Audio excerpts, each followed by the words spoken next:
The biometric voter registration process is set to begin later than scheduled owing to the delay in the arrival of the BVR kits and the period required to train registration clerks. The Independent Electoral and Boundaries Commission says registration will commence after training of the clerks is completed. That date will be announced by the IEBC chairman. KTN's Wilkestenyaboa reports.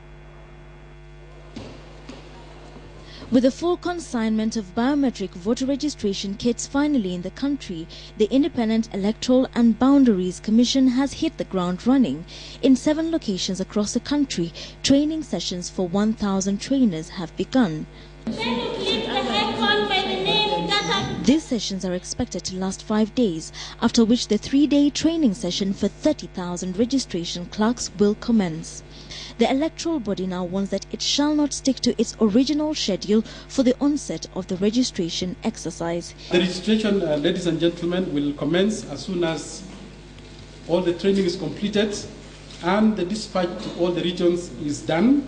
Initially, the voter registration exercise was scheduled to start on the 12th of November.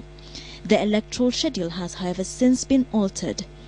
Training for the 30,000 clerks, divided into 2 groups, will now begin on the 11th and end on the 16th of November, putting the Commission behind schedule. It is the end of these training sessions on which the onset of registration of voters is pegged.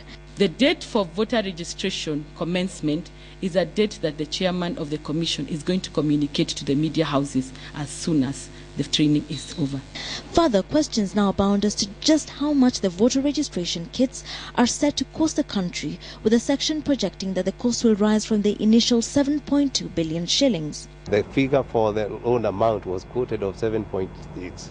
You can see what the fellows did was to merely add 7 points to the 2. And 2 is part of, yes. And that's why I'm saying it is nonsensical. Each kit is expected to register between 50 and 100 voters every day during a 30-day period, where IEBC is targeting 18 million voters. Owing to the few kits available during registration, the kits will rotate from ward to ward. Voters will be expected to turn up with either a valid passport or identity card as proof of identity. Registration clerks will then take impressions of their fingers and note down their details. The system is also configured to register persons missing fingers or unable to generate fingerprints.